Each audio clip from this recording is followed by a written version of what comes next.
Hello students, welcome back to sure है।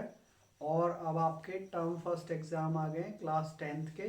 तो उसके लिए हम एक सैम्पल पेपर सॉल्व करेंगे और उसका फिजिक्स पार्ट आपको सॉल्व करके दिखाएंगे। फिजिक्स पार्ट बहुत इम्पॉर्टेंट होता है और डेफिनेटली उसमें कन्फ्यूज़न भी बच्चों को ज़्यादा रहता है, तो उसको हम सॉल्व करके दिखा रहे हैं। और अगर आपको ये पूरा पेपर का सॉल्यूशन चाहिए तो हम सॉल्यूशन का आंसर शीट भी आपको आंसर कीज भी शेयर कर देंगे। बट इसमें जो फिजिक्स वाला पार्ट है वो हम सॉल्व करेंगे और वही थोड़ा सा आपको डिफिकल्ट लगता भी है। ओके, तो देखिए जरा क्या है ये क्वेश्चंस। क्वेश्चन नंबर 18 है ये सैम्पल पेपर का। सैम्पल पेपर आपकी स्क्रीन पे आपको दिखाई दे रहा होगा। तो क्वेश्चन नंबर 18 देखिए, ये मैं आपको पढ़ रहा हूँ। Which diagram shows image formation of an object on a screen by a converging lens. तो कन्वर्जिंग लेंस की वजह से हमें पता है कुछ जो हमारे पास बेसिकली जो हमारे रेज के रूल्स होते हैं उनको हम लगा के इस क्वेश्चन को आसानी से कर सकते हैं। तो हमें कॉन्वेक्स लेंस जो होता है उस पर क्या क्या रूल्स मालूम है वो हम आपको थोड़ा सा ब्रीफ अप कर देते हैं, एक्सप्लेन कर रहे हैं।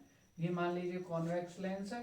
तो कॉन्वेक्स लेंस पर पहला रूल जो हमें सबसे इम्पोर्टेंट ध्यान रखना है, अगर कोई पैरेलल रे आती है प्रिंसिपल एक्सिस के तो वो रेफ्रेक्शन के बाद फोकस से पास हो जाती है। ओके, तो फोकस यहाँ पर हमारा F1 फोकस होगा, इस तरीके से पास होती है।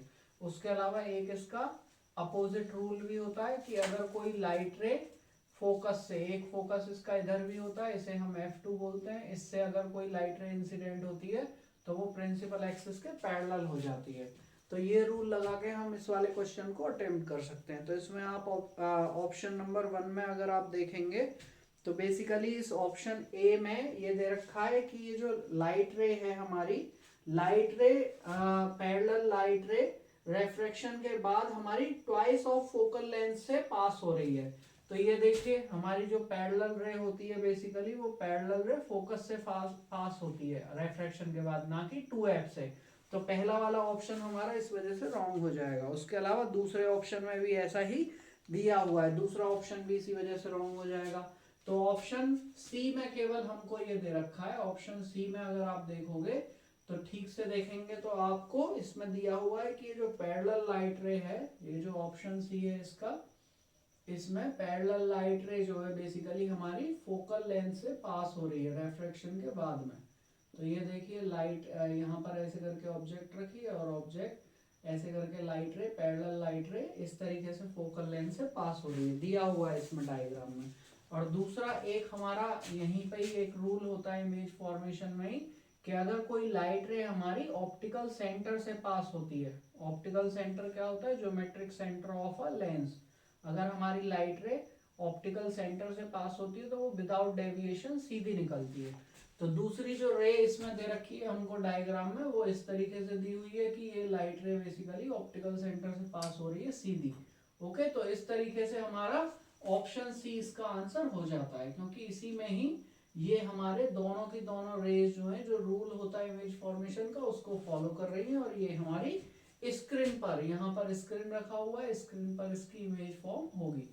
सो option C is the answer for question number 18। I hope so कि आपको समझ में आ गया होगा।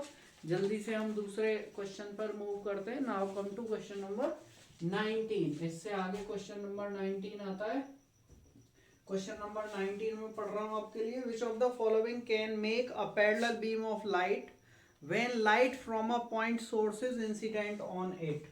तो देखिए कौन कौन से हमारे ये जो ऑप्शंस हैं, ऑप्शंस में से कौन कौन सी चीजें हमारी पैरेलल बीम लाइट को बना सकती हैं। तो देखिए यहाँ पर अगर हम देखें बेसिकली कॉन्वेक्स लेंस के लिए, तो कॉन्वेक्स लेंस अगर फोकस से, अगर हमारा कोई सोर्स, लाइट सोर्स रखा है फोकस पे, तो लाइट रेज जब फोकस से इंसिडेंट होंगी लेंस पर तो ये पैरेलल बीम बना सकता है।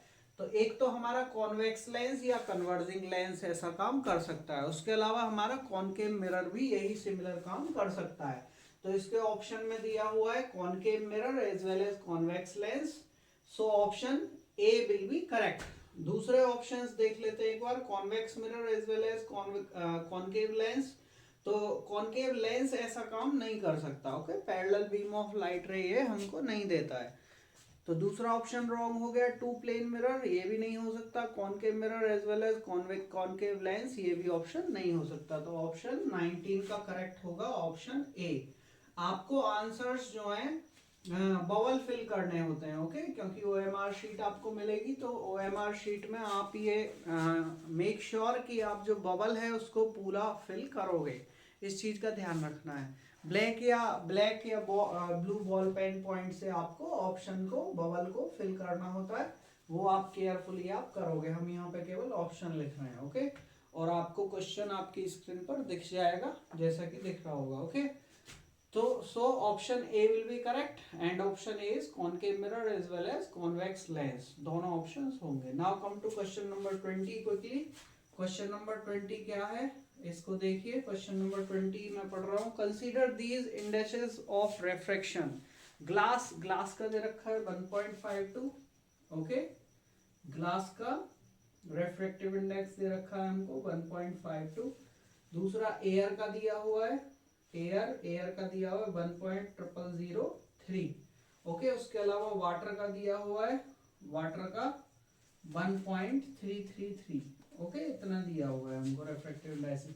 तो देखिए रेफ्रेक्टिव इंडाइसिस किसी भी जो मीडियम के होते हैं उससे हमें क्या पता चलती है, किसी भी मीडियम का जितना ज्यादा रेफ्रेक्टिव इंडाइसिस होगा उसकी ऑप्टिकल डेंसिटी उतनी ही ज्यादा होगी और उसमें स्पीड ऑफ लाइट उतना ही कम हो जाती है। तो ये आपको कॉन्सेप्ट ध्यान रखना है, यानी कि जिस भी मीडियम का रेफ्रेक्टिव इंडेक्स जितना ज्यादा होगा उसमें स्पीड ऑफ लाइट उतनी ही कम होगी। तो इस क्वेश्चन में हमसे पूछा है based on refractive indices of three materials arrange the speed of light through them in decreasing order।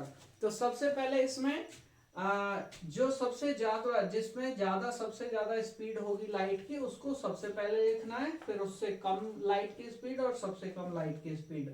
तो रेफ्रेक्टिव इंडेक्स जिसका सबसे कम होगा उसमें स्पीड ऑफ लाइट सबसे ज्यादा होगी, तो हमें डिक्रीजिंग ऑर्डर में इनको लिखना है। तो देखिए एयर का रेफ्रेक्टिव इंडेक्स सबसे ज्यादा है तो इसमें सबसे कम है एयर का रेफ्रेक्टिव इंडेक्स, तो इसमें स्पीड ऑफ लाइट मैक्सिमम होगी। तो सबसे पहले आएगा एयर, उसके बाद दूसरे नंबर पे आता है वाटर, क्योंकि इससे ज्यादा रेफ्रेक्टिव इंडेक्स किसका है, वाटर का। तो इससे ज्यादा इससे कम स्पीड हमारी बेसिकली सबसे ज्यादा हो गई मैक्सिमम इसमें, उसके बाद वाटर में होगी, ओके। डिक्रीजिंग ऑर्डर में लिखना है, फिर वाटर में, और सबसे लीस्ट जो होगी मिनिमम स्पीड किसमें होगी, ग्लास में होगी। तो क्या ऑर्डर होगा, नंबर फर्स्ट पे हमारा एयर आएगा, नंबर सेकंड पर हमारा वाटर आएगा और नंबर थर्ड पे हमारा ग्लास आएगा। तो हमारा ऑप्शन हो जाएगा सबसे ज्यादा स्पीड एयर में, उसके बाद दूसरे नंबर पे वाटर में और तीसरे नंबर पे ग्लास में सबसे कम स्पीड होगी। So option C will be correct for this. So question number 20 का कौन सा होगा, सी ऑप्शन। क्या कॉन्सेप्ट था इसमें, कॉन्सेप्ट था जिस भी मीडियम का रेफ्रेक्टिव इंडेक्स जितना ज्यादा होता है उसमें स्पीड उतनी ही कम होती है। यानी कि अगर हम रेफ्रेक्टिव इंडेक्स देखें तो रेफ्रेक्टिव इंडेक्स ज्यादा होने से स्पीड जो लाइट की होती है वो कम होती है, और जिसका रेफ्रेक्टिव इंडेक्स सबसे कम होगा उसमें स्पीड सबसे ज्यादा लाइट की होगी। ये आपको ध्यान रखना है concept, okay. Now come to question number 21 quickly. 21 पे आते हैं। आई होप सो कि आपको यहाँ तक समझ में आ गया होगा। उसके अलावा जो रिलेटेड टॉपिक हैं आपके क्लास 10 से उस पर भी वीडियो हमने बनाई हुई है, वो आपको डिस्क्रिप्टिव बॉक्स के लिंक्स में मिल जाएंगी, ओके। उन्हें भी आप देख के अपने कॉन्सेप्ट क्लियर कर सकते हो। So now come to question number 21, okay. 21 question number देख लेते हैं। क्वेश्चन नंबर 21 क्या है हमारा, if a beam of red light and a beam of violet light are incident at the same angle on an inclined surface of a prism from air medium and produces angle of refraction r and b respectively, which of the following is correct। तो देखिए हमारे पास ये होता है prism, okay. तो prism में अगर हम व्हाइट लाइट रे ऐसे करके इंसिडेंट करते हैं तो ये बेसिकली 7 कलर्स में यहाँ पर क्या हो जाती है, डिवाइड हो जाती है, जिसे हम डिस्पर्शन बोलते हैं, ओके। तो इसमें अगर डिस्पर्शन में देखें तो अगर हमारा बेसिकली ये जो है इस वाले सरफेस पर परपेंडिकुलर है तो ये जो है इस तरीके से डिस्पर्स होती है। ये जो हमारा व्हाइट लाइट है ये ऐसे करके अलग अलग कलर्स में डिस्पर्स होता है। तो यहाँ पर ये जो अगर हम इस लाइट रे को आगे बढ़ा देंगे सीधा ये जो एंगल होगा ये एंगल हो जाता है, सबसे ऊपर कलर मिलता है हमें रेड कलर और सबसे नीचे इसमें स्पेक्ट्रम में कलर मिलता है वॉयलेट। तो ये जो एंगल है, ये वाला एंगल, इसको वॉयलेट वाले को बोल देते हैं V और रेड वाले को R। तो यहाँ पर आप देख रहे हो angle V will be greater than angle R। Okay, तो यहाँ पर जो एंगल ऑफ रेफ्रैक्शन है वो वॉयलेट के लिए सबसे ज्यादा और रेड के लिए सबसे कम होता है।